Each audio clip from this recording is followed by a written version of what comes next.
The following video features photos and video footage of diverse people working in a variety of occupations and environments.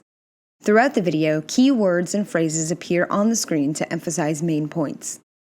Early on in the video, and then again at the end, the logos of the Mid-Atlantic ADA Center, Transcend Incorporated, and the National Institute on Disability, Independent Living, and Rehabilitation Research also appear. A diverse workplace is good for business, and smart employers understand that disability is a key part of the mix. That's because people with disabilities bring unique perspectives on how to solve problems and achieve success. They can also offer insight into a large and expanding customer segment. But how can employers ensure their recruitment activities are inclusive of people with disabilities? That's where the Practical Employer and the ADA Successful Hiring video series comes in. It focuses on the Americans with Disabilities Act, or ADA, and how it applies to recruitment and hiring. It helps employers understand and meet their responsibilities under the ADA and diversify their workforce through increased disability inclusion. This is the second video in the series, How to Make Sure Your Outreach and Application Process is Accessible to People with Disabilities. Employers sometimes wonder if they are required to make extra efforts to recruit applicants who have disabilities. The ADA doesn't require such affirmative action. Rather, it simply requires that your application process and recruitment activities be accessible to people with disabilities, and that reasonable accommodations be provided if needed to ensure equal opportunities to apply for or perform a job. Under some laws and regulations, however, employers, such as federal government agencies and many federal contractors, do need to engage in affirmative action. In other words, take proactive steps to recruit and hire workers with disabilities. So, it is important to know if such a requirement applies to your organization. There are many things you can do to make sure your recruitment and outreach activities are accessible and will lead to successful outcomes for your organization and potential employees. To start, you can identify yourself as an equal opportunity employer in job announcements. Specify qualification standards, essential functions, location, and working conditions of available jobs so that applicants can determine if they are qualified and interested. Share information about the accessibility of facilities where recruitment activities, such as job fairs, interviews, pre-employment tests, or worksite tours, will take place. Advertise job openings with disability-related organizations and connect with your state's vocational rehabilitation agency to reach qualified candidates with disabilities. Provide contact information for applicants to make requests for reasonable accommodations they may need to submit an application or participate in recruitment events or job interviews. Ensure that your website, including any online job postings and application web forms, are accessible and compatible with assistive technologies, such as screen reading software used by many people who are blind or have low vision. The Internet has become a major gateway to employment, but this gateway may be closed to qualified job seekers if web content is not accessible. There are a number of resources that can help employers ensure their virtual doors are open to all candidates. The Partnership on Employment and Accessible Technology, or PEAT, is one such resource. Visit peatworks.org to find an array of tools to help ensure your e-recruiting technologies are accessible. But what about more traditional methods of recruitment? Job fairs and community events are still popular and effective, but also need to be accessible and inclusive. Imagine that you're searching for a job and are excited about an upcoming job fair in your community. But when you get to the job fair, the doors are locked.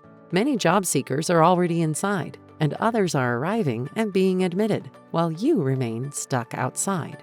If imagining this scenario makes you feel a bit frustrated or anxious, you have an idea of what many disabled job seekers experience when they try to interact with employers at inaccessible job fairs. Even if people with disabilities can get in the door, the physical layout of the space may be crowded and cramped, making it difficult for people using wheelchairs, scooters, or other mobility aids to get around. Maybe there's no navigational help for blind job seekers. Or maybe the sound level is so high that people who are hard of hearing or who have sound sensitivity cannot carry on a professional conversation. These issues can prevent some people from effectively engaging in an event. They can also cause employers to lose out on potential great hires. You may be wondering, who is responsible for making accommodations if a job fair is hosted by another organization, such as a university or a community organization? Shouldn't the hosting organization be responsible? The hosting organization certainly may have obligations to ensure access to its event, but you as an employer also have an obligation to make your recruitment activities accessible. Start by finding out about the accessibility of the location and facility from the hosting organization. Let the organization know that accessibility is important to you and encourage them to hold events in accessible locations and set up accessible spaces. Ask if they have any policies or procedures related to access, such as staff on hand to help guide or direct attendees who are blind, or assistive listening devices available for use by attendees who are hard of hearing. Though you may not have control over where some job fairs or other recruitment activities take place, you can make sure that you don't conduct your only recruitment activities in inaccessible locations. It's good practice to participate in activities in different locations and make sure that as many as possible are accessible. Within a particular facility, make sure you set up your own space so that people using wheelchairs, scooters, or other mobility aids can get to your area. Think about your materials and how you will communicate with people who are deaf or blind. Do you have materials in more than one format, such as print, large print, and digital? If on-site interviews will be conducted, is there a quiet, accessible space where those can take place? What if a deaf job seeker wants to have a sign language interpreter in order to speak with you? Do you need to provide one? It will depend on a number of factors, beginning with the length and complexity of the conversation taking place. Are you conducting in-depth interviews? If so, you may need to provide an interpreter. On the other hand, if you're only meeting briefly and exchanging written information such as brochures and resumes, then you may not need an interpreter. If you think sign language interpreters will be needed, you may want to talk to the event organizers about the possibility of a shared approach. It's possible that other participating employers will have similar needs, and some job fairs include presentations or workshops as well. Perhaps the host organization and other participating employers would like to collaborate in having interpreters available. Finally, keep in mind that how you interact with job seekers with disabilities is just as important as providing accommodations and making sure that your activities are accessible. There are a number of good resources on disability etiquette, including the United Spinal Association. Visit their website at unitedspinal.org and look for disability etiquette in their resources section. Visit us online at adainfo.org or contact us to learn more about the ADA and how to attract a wider, more diverse talent pool through inclusive recruitment, a key component of successful hiring. You can reach us or your regional ADA center by calling 800-949-4232.